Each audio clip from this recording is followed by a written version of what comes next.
Amen. Gloire à Dieu.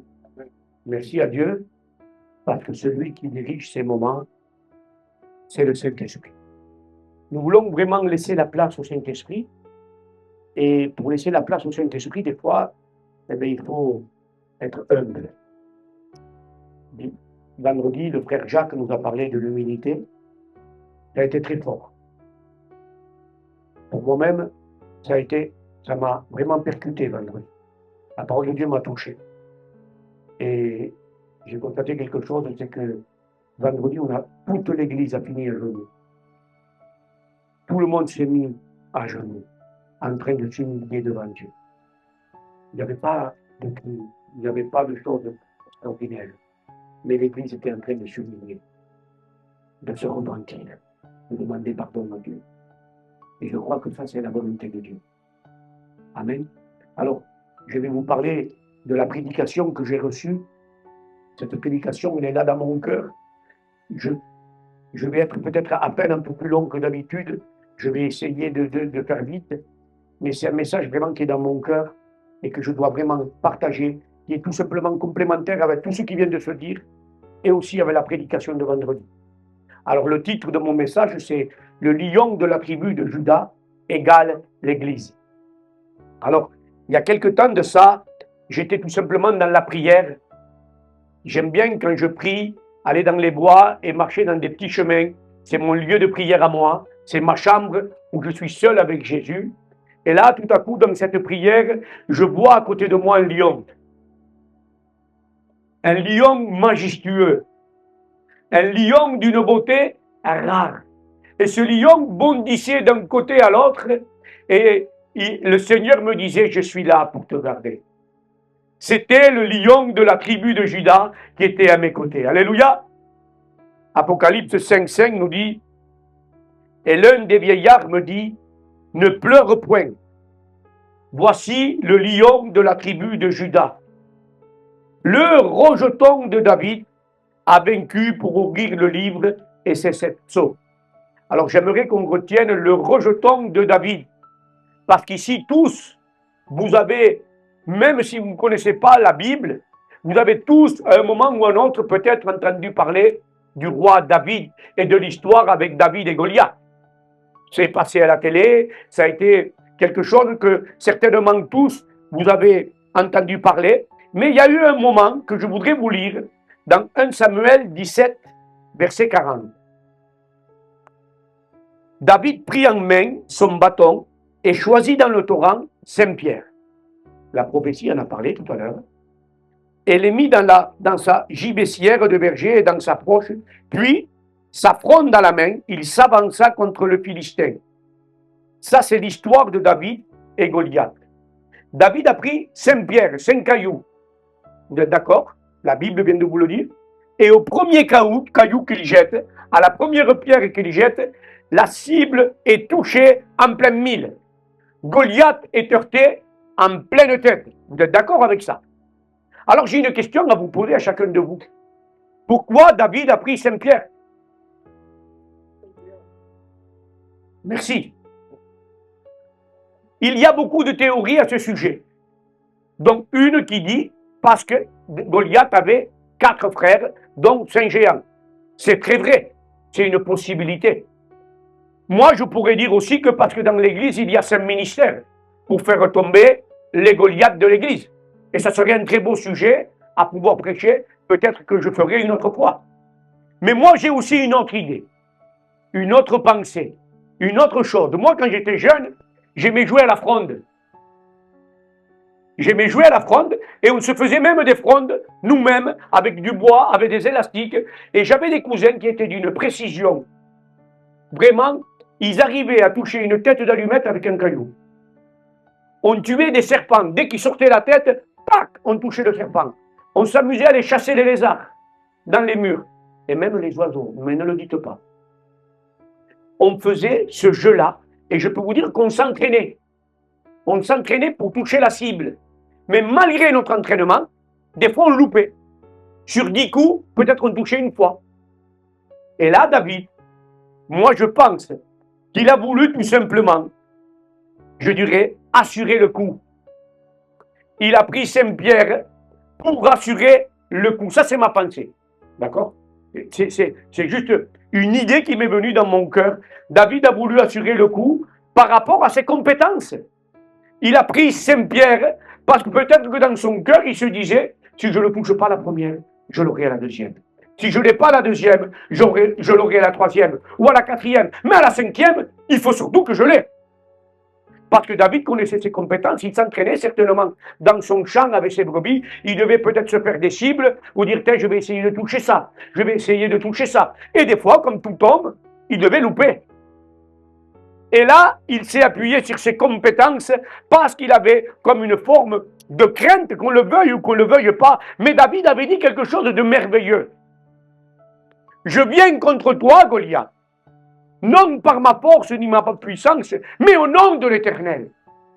Ce jour-là, ce n'était plus David qui était au contrôle, mais c'était le Saint-Esprit. Et quand David a lancé la pierre, alléluia, à la première pierre, Goliath a été touché en pleine tête. Dites amen, s'il vous plaît. Parce que là, ce n'était plus David, ni ses capacités, alléluia, mais c'était le Saint-Esprit, et la précision du Saint-Esprit vient toucher en plein mille quand elle est lancée. Vous comprenez ce que je veux vous dire? Laissons donc le Saint-Esprit agir dans nos vies. Laissons donc le Saint-Esprit agir dans nos églises, parce que lui, il ne se trompera jamais. Il sera précis face à ta situation. Face à ton problème, laisse le Saint-Esprit faire, parce que le Saint-Esprit ne va pas louper la cible.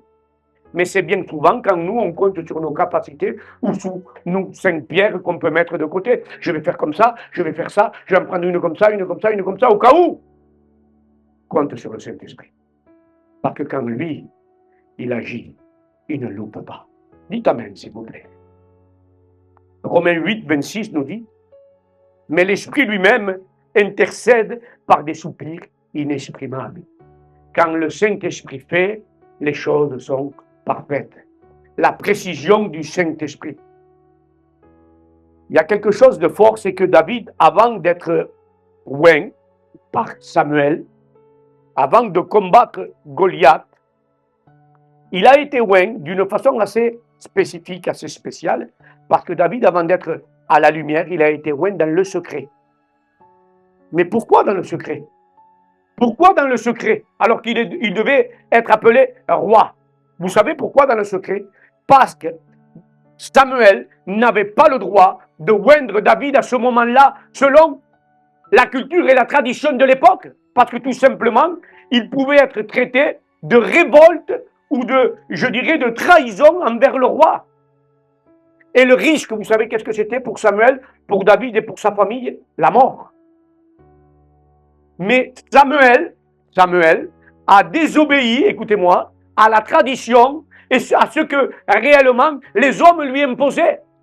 Il a voulu plutôt écouter une voix, et cette voix, c'était la voix de Dieu qui lui dit « Va chez Isaïe, parce que j'ai choisi un roi qui est selon mon cœur. Va là-bas, et je vais te donner un véritable roi, rempli de Dieu, oint par moi. Alléluia. » Vous savez, parfois, les cultures et les traditions, ils vont nous mettre des interdits. Mais Dieu nous appelle à quoi? Parfois à passer par-dessus certains interdits. Cela va nous surprendre, mais c'est une réalité de renverser certaines traditions qui vont bloquer qui? L'Église. Qui vont bloquer les ministères et qui vont bloquer même les réveils dans les églises. Les traditions, on doit pas passer par-dessus. Parce que c'est le Saint-Esprit qui doit conduire. Dites amen, s'il vous plaît. Ce jour-là, Samuel a décidé d'obéir. Il a dit, je vais obéir. Cette voix, même si j'ai peur, je vais y aller. J'y vais et je vais oindre cet homme. Mais vous savez, si Samuel n'aurait pas obéi, beaucoup de choses ne se seraient pas passées. Le ministère de David aurait été ralenti. Peut-être même que le ministère de David aurait été oublié. Mais parce qu'un homme a obéi, parce qu'un homme a dit, je ne vais pas écouter ce que me disent les hommes, je vais obéir à la voix de Dieu, David a pu rentrer dans son ministère et dans son appel. C'est pour ça que je vous dis que des fois, on doit obéir à Dieu pour faire avancer les choses. Dites amen, s'il vous plaît. Peut-être que tu es dans ce cas. Peut-être que tu es dans ce cas, tu te dis, qu'est-ce que je fais? J'ai peur, Dieu me demande d'aller là-bas, mais j'ai pas envie, j'ai peur.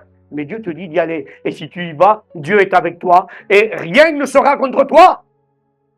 Alléluia. Dieu parfois nous demandera de prendre des risques. Il nous appartient de dire oui, j'obéis à la voix de Dieu. Vous entendez ce que je vous dis?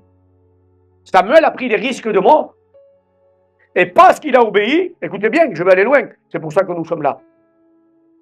Parce que Samuel a obéi, c'est pour ça que l'Église est ici présente aujourd'hui. Si ce jour-là, Samuel, n'aurait pas obéi, peut-être que les choses auraient été autrement. C'est pareil pour toi, mon ami. Dieu a peut-être un appel pour toi, et il t'appartient parfois de prendre des risques. Dieu peut-être te dit, quitte ce travail, va dans cette église, fais ceci, fais cela, si c'est la voix de Dieu, obéis, parce que la bénédiction sera grande. Amen. David, après l'onction, il a continué à vivre dans l'humilité et caché. Il ne s'est pas relâché. Il n'a pas attendu d'être vu des hommes. Il a continué à combattre l'ours, le lion, et à défendre les brebis de son père. Amen. Je vais vous donner une définition qui est très importante. Est-ce que vous savez qu'est-ce que ça veut dire David en hébreu? C'est merveilleux. Ce que je vais vous dire, c'est une perle. Et c'est que il y aurait plein de perles à vous dire, certainement que je vais devoir couper, mais je reprendrai sur une autre fois. Le prénom David veut dire quelque chose de très parlant. David en hébreu veut dire bien-aimé. Le prénom David veut dire bien-aimé ou aimé de Dieu. Dites amen à ça. Vous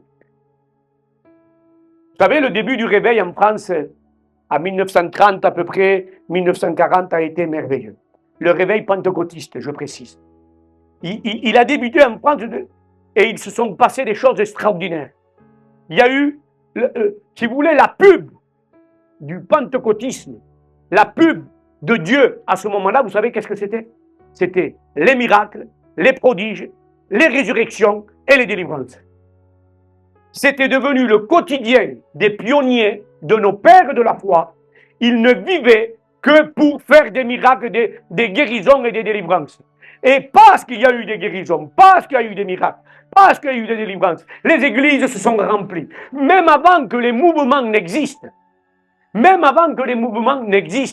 le réveil avait commencé par des délivrances et des guérisons. Et mes sœurs anciennes qui sont au fond pourraient en témoigner.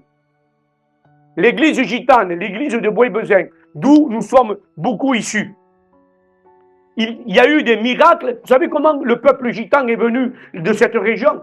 Un vieillard, enfin moi je l'ai connu, il était vieux, mais certainement quand le réveil s'appelait Léon. Léon Jimenez. Les Jimenez, ils sont forts.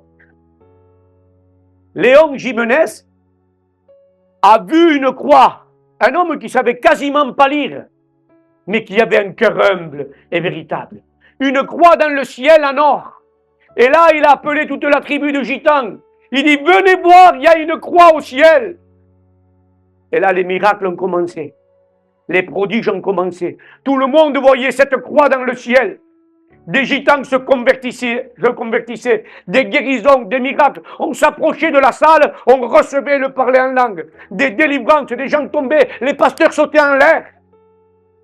De la puissance de Dieu qui se manifestait à cette époque. Et tout à coup, bam, ça va faire une descente. Le réveil s'est arrêté. L'onction du Saint-Esprit a disparu. Plus de guérison, plus de délivrance, encore moins des résurrections. Pourquoi?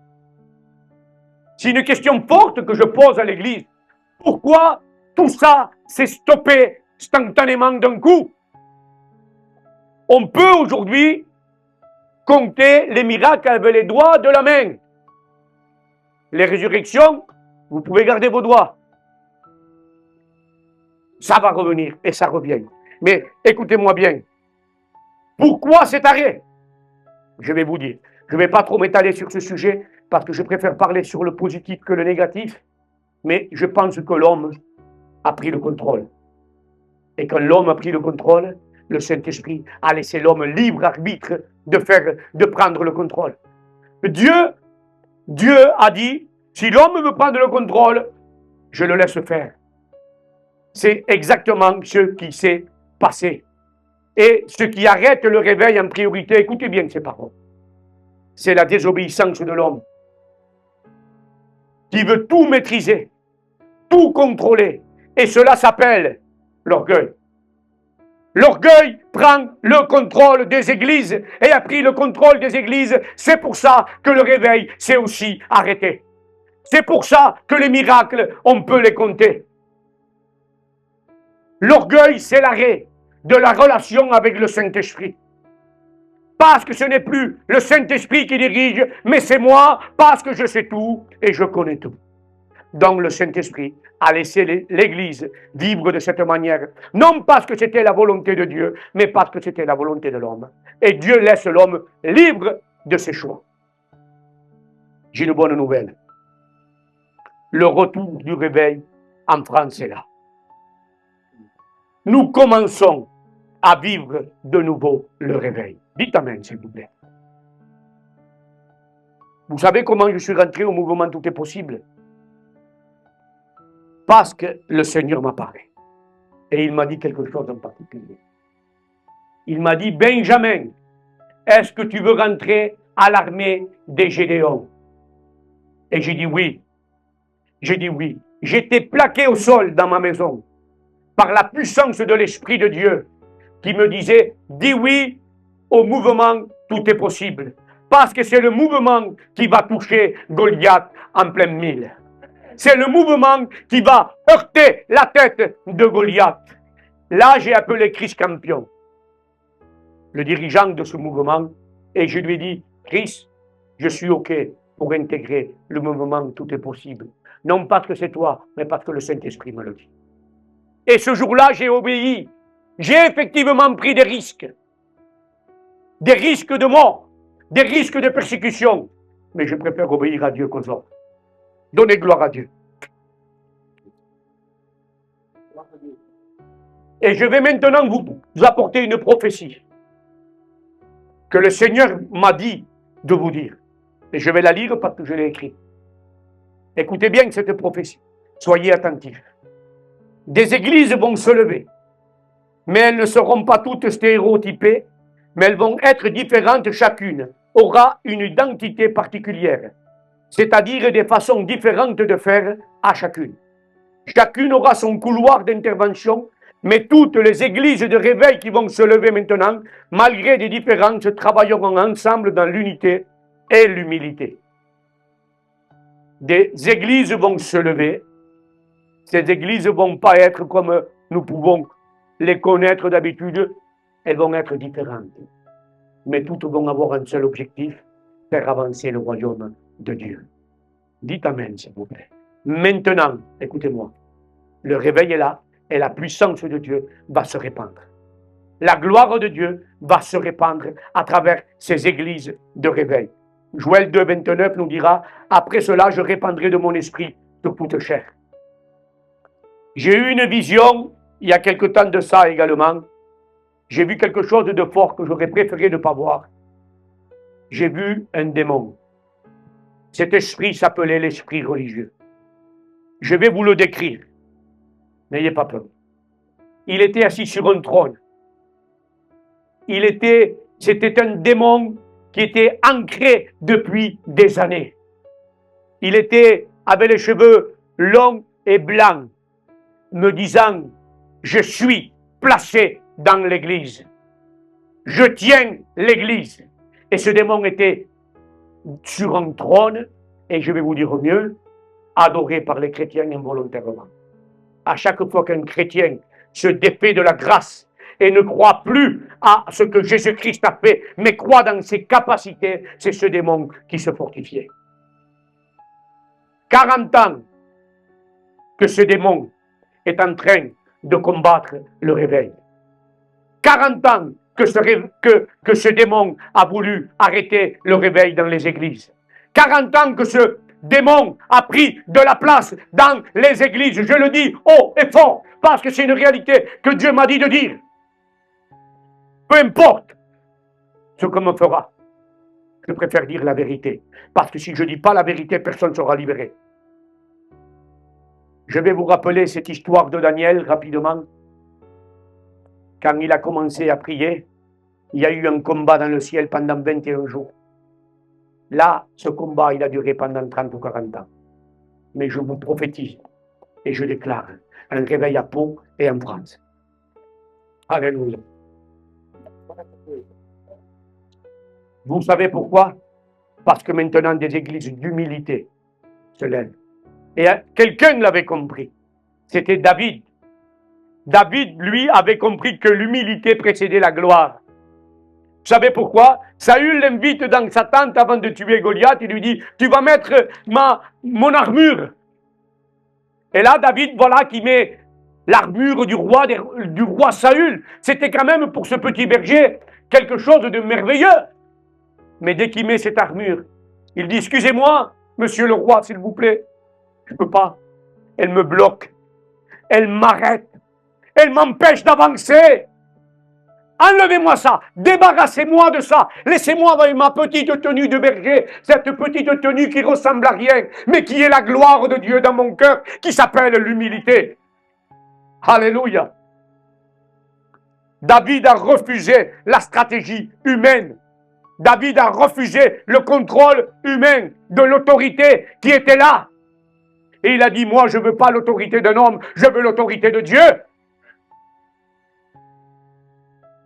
Vous le lirez dans 1 Samuel 17, 38, 39.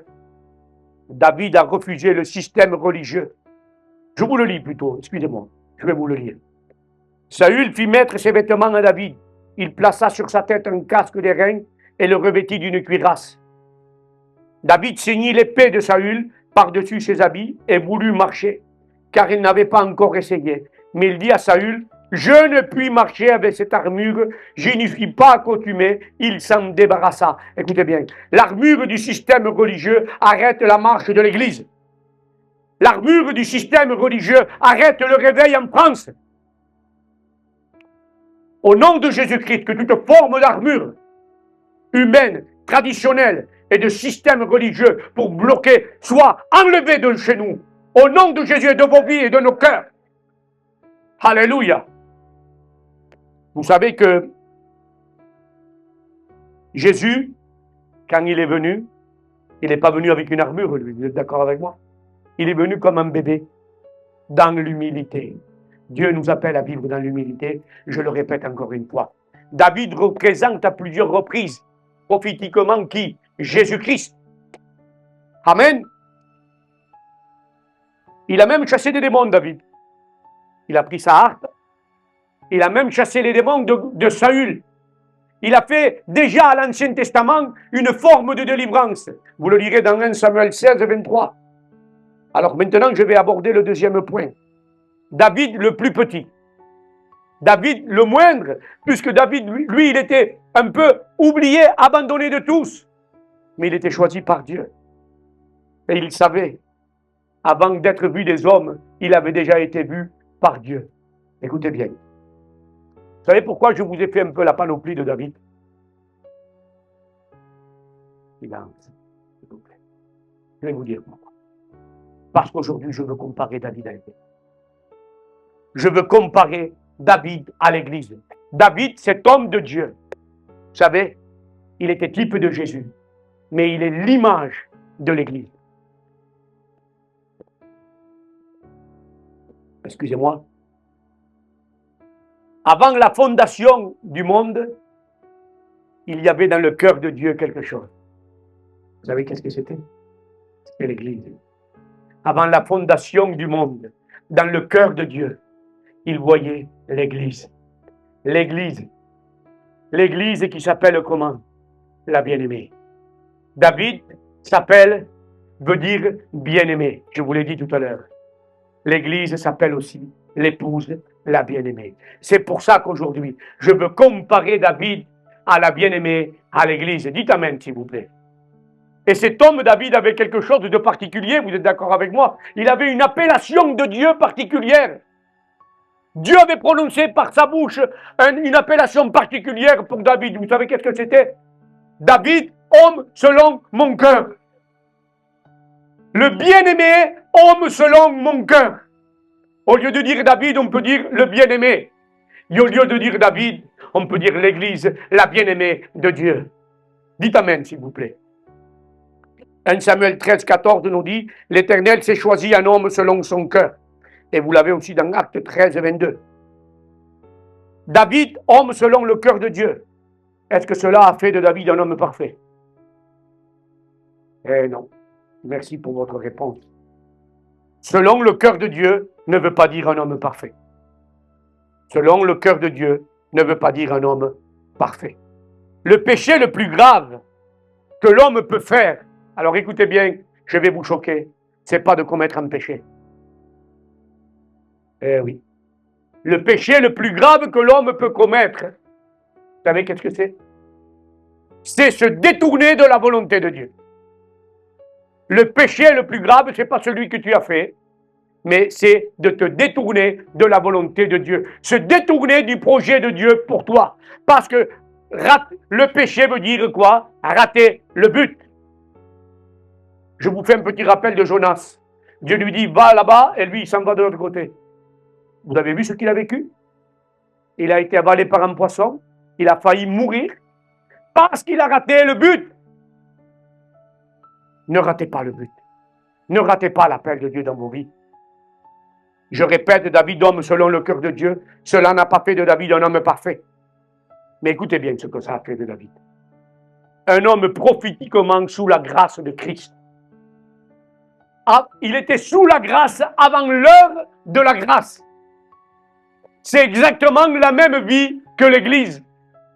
L'Église n'est pas parfaite, mais elle vit sous la grâce que Jésus-Christ a accompli pour nous en donnant sa vie. Oui, David est un homme selon le cœur de Dieu, et cela représente l'Église d'aujourd'hui.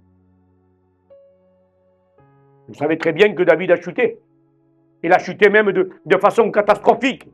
Et moi, je vois dans le vécu de David l'image de l'Église.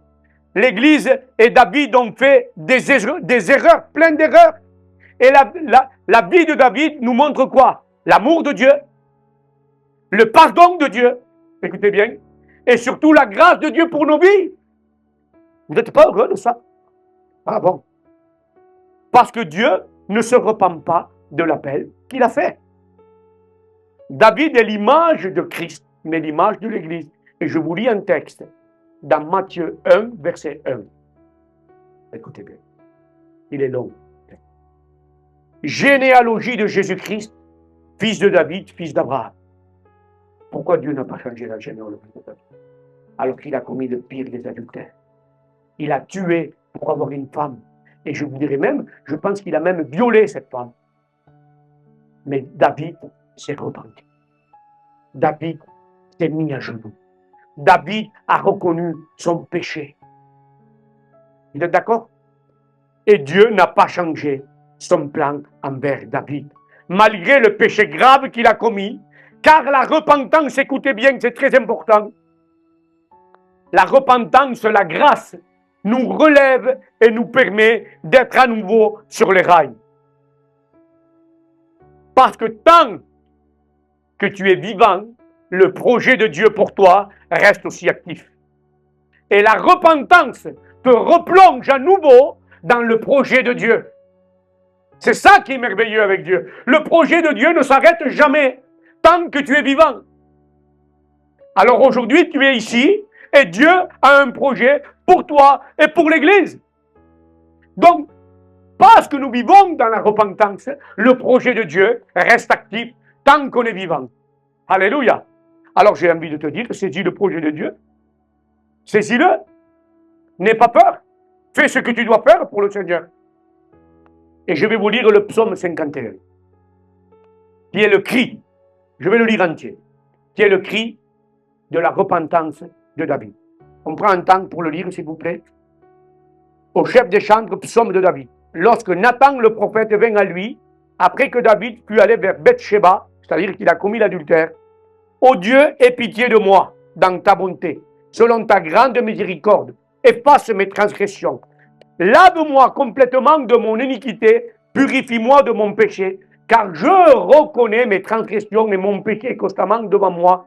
J'ai péché contre toi seul, et j'ai fait ce qui est mal à tes yeux, en sorte que tu seras juste dans ta sentence, sans reproche dans ton jugement. Voici, je suis né dans l'iniquité, et ma mère m'a conçu dans le péché.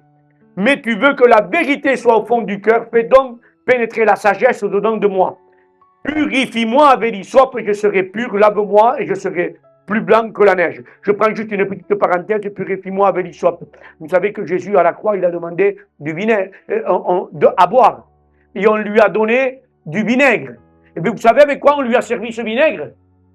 Avec une perche d'hysope. C'est juste pour une petite parenthèse. C'est prophétique aussi pour le pardon et la purification. Annonce-moi l'allégresse et la joie, et les eaux que tu as brisées se réjouiront. Détourne ton regard de mes péchés, amen. Efface toutes mes iniquités, amen. Ô Dieu, crée en moi un cœur pur, renouvelle en moi un esprit bien disposé. L'homme, selon le cœur de Dieu, est en train de demander un cœur pur. Alléluia. Ne me rejette pas loin de ta face, ne me retire pas ton Esprit Saint, alors qu'il n'y avait pas encore le baptême du Saint-Esprit. Rends-moi la joie de ton salut et que ton esprit, et qu'un esprit de bonne volonté me soutienne. J'enseignerai tes voies.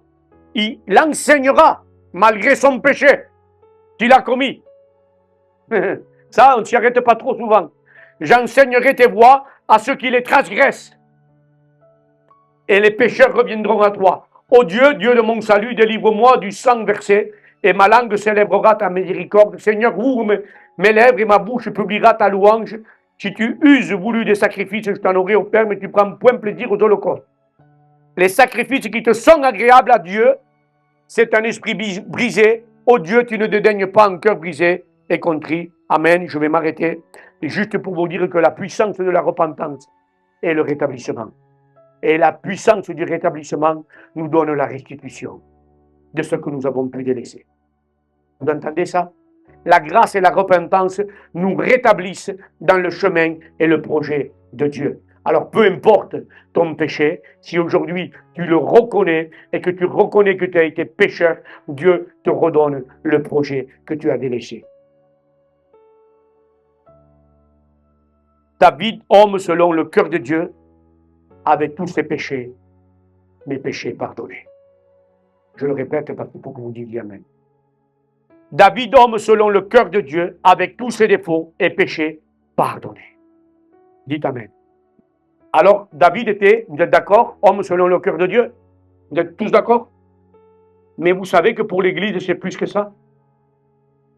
Pour l'Église, c'est plus que ça. Pour l'Église, c'est pas seulement que vous êtes selon le cœur de Dieu, même si vous l'êtes. Je vais vous dire quelque chose, un petit secret. Si vous voulez, vous le direz autour de vous. L'Église, elle est comparée à plus que le cœur de Dieu. Elle est comparée au corps de Christ. Et dans un corps, il y a 3 organes principaux. Vous êtes d'accord? Dans le corps humain, il y a 3 organes principaux. Il y a le cerveau, le cœur et les poumons. Alors, je vais vous présenter le corps de Christ. Vous l'avez déjà entendu comment il est ce corps? Est-ce que vous avez écouté déjà comment est le corps de Christ? Vous êtes le corps de Christ. Vous n'êtes pas selon le cœur de Dieu, plus que ça, vous êtes carrément son corps. Écoutez, Apocalypse 1, versets 13 à 18.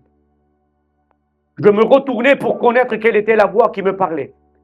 Et après m'être retourné, je vis 7 chandeliers d'or. Écoutez bien. Et au milieu de ces 7 chandeliers, quelqu'un qui ressemblait à un fils d'homme, vêtu d'une longue robe, ayant une ceinture d'or sur la poitrine. Sa tête et ses cheveux étaient blancs comme de la laine blanche, comme de la neige. Ses yeux étaient comme une flamme de feu. Ses pieds étaient semblables à de l'airain ardent, comme il eût été embrasé dans une fournaise. Et sa voix était comme le bruit des grandes eaux. Il avait dans sa main droite 7 étoiles, de sa bouche sortait une épée aiguë, à deux tranchants et son visage était comme le soleil lorsqu'il brille dans sa force. Voilà comment est le corps glorieux de Jésus-Christ. Et nous sommes, nous, Église de Dieu, comparés à cette gloire. Jean a vécu avec Jésus, homme. Vous êtes d'accord avec moi? Mais là, il vient de voir Jésus, Dieu. Mais un autre homme nous a identifiés au corps de Christ. Paul a eu l'audace, à nous qui sommes des pécheurs, à nous qui sommes des bras cassés la plupart du temps, de comparer l'Église au corps de Christ. Paul, je dirais même, a eu quasiment le toupet de dire, voilà, l'Église est le corps de Christ. Paul a vu 4 ou 5 fois Jésus. La Bible nous le rappelle, dont un verset, Acte 9, 5, nous dit, « Qui es-tu, Seigneur ?» Et le Seigneur lui dit, « Moi, je suis Jésus, celui que tu persécutes. » Et après ça, il a dit, « L'Église est le corps de Christ. » Est-ce que vous pouvez réaliser et comprendre au nom de Jésus que vos yeux s'ouvrent, que l'Église est le corps de Christ, mais pas n'importe quel corps, un corps glorieux? Amen. Alléluia. Et je veux vous dire quelque chose. Vous êtes au courant qu'un corps sans cœur ne peut pas vivre. Vous le savez ça? Hein? D'accord. Ah, je croyais que mon cas. David, homme selon le cœur de Dieu, à plus forte raison, l'Église est le battement du cœur de Dieu sur la terre. Le corps humain, je vous l'ai dit, a 3 organes. Donc ces 3 organes, c'est quoi? Je vous l'ai dit tout à l'heure. C'est donc le cœur, les poumons, non, le cerveau, le cœur et les poumons. Alors écoutez bien. Dieu le Père et la tête dans l'Église. C'est le cerveau. Dieu, le Fils, et le cœur. Écoutez bien. Et Dieu, le Saint-Esprit, c'est les poumons, c'est l'oxygène. Dieu le Père dirige. Le cœur a une aptitude. Vous savez qu'est-ce qu'elle a comme aptitude? C'est qu'elle envoie le sang dans tout le corps. Et particulièrement, la ventricule droite envoie le sang dans l'oxygène pour les poumons. Et il y a trois choses qui ont été vraiment touchées à la croix. Vous savez qu'est-ce que c'est ces 3 choses qui ont été touchées? C'est les poumons, la tête et le cœur. Un soldat s'approche de la croix et il vient, il transperce le cœur et les poumons. Le péricarde, qui est l'enveloppe autour du cœur, a été touché par cette lance, et la plèvre qui est autour des poumons. Jésus a donné tout son corps. Jésus a donné tout son corps. Ses mains ont été percées et sur sa tête, il a porté une couronne d'épines. La lance a transpercé le cœur et les poumons. Vous savez pourquoi? Pour faire naître une église. Une église qui s'appellerait comment? Le corps de Christ. C'est pour ça que je vous dis, dans l'église, il y a le cerveau de Dieu, il y a le cœur de Jésus-Christ, il y a les poumons qui sont le Saint-Esprit. Voilà ces trois organes qui sont dans l'église, le corps de Christ. Dites Alléluia! L'église est le battement du cœur de Dieu sur la terre. Et chacun de nous, nous sommes ses membres. C'est ça la grandeur de l'église, mes amis. C'est pour ça que l'église demeure intouchable. Éternellement, personne ne pourra rien faire contre l'église. On pourra nous faire du mal, nous persécuter, vouloir nous tuer. Personne ne pourra, parce que l'église est Christ. Tu es Christ. Je vais loin. Tu es Christ. En toi, il y a le cœur de Dieu. Ça ne fait pas de toi quelqu'un de parfait, mais ça fait de toi quelqu'un de racheté. Alléluia. L'église est la vie de Dieu sur la terre. Et petite indication, l'église ne doit plus rester clouée à la croix, mais elle doit se lever et bouger. Ne restons plus cloués, parce que les membres du corps de Christ glorifié que vous êtes ne sont plus cloués à la croix. Christ est mort et il est glorifié. Et un jour, l'église sera aussi glorifiée au même titre que Christ. Parce qu'il vient chercher une église glorifiée, sainte, sans tache, ni rien de semblable. Christ est ressuscité, l'église le sera aussi en son temps. Alléluia. Je vais vous raconter quelque chose, avant que je vous lis un passage. Je suis long, c'est pas grave. Ayez patience avec moi. Ézéchiel 36, 26. Je vous donnerai un cœur nouveau. Je mettrai en vous un esprit nouveau. J'ôterai de votre corps le cœur de pierre et je vous donnerai un cœur de chair. Vous connaissez tous ce verset. J'ai une cousine qui s'appelle Sylvana qui a eu une transplantation de cœur. Elle a subi environ entre 4 et 8 heures d'opération. Le déroulement de l'opération se passe comme ça, écoutez bien. Le cœur du malade est retiré. Le cœur de ma cousine a été retiré et le cœur d'un donneur a été planté et raccordé sur elle.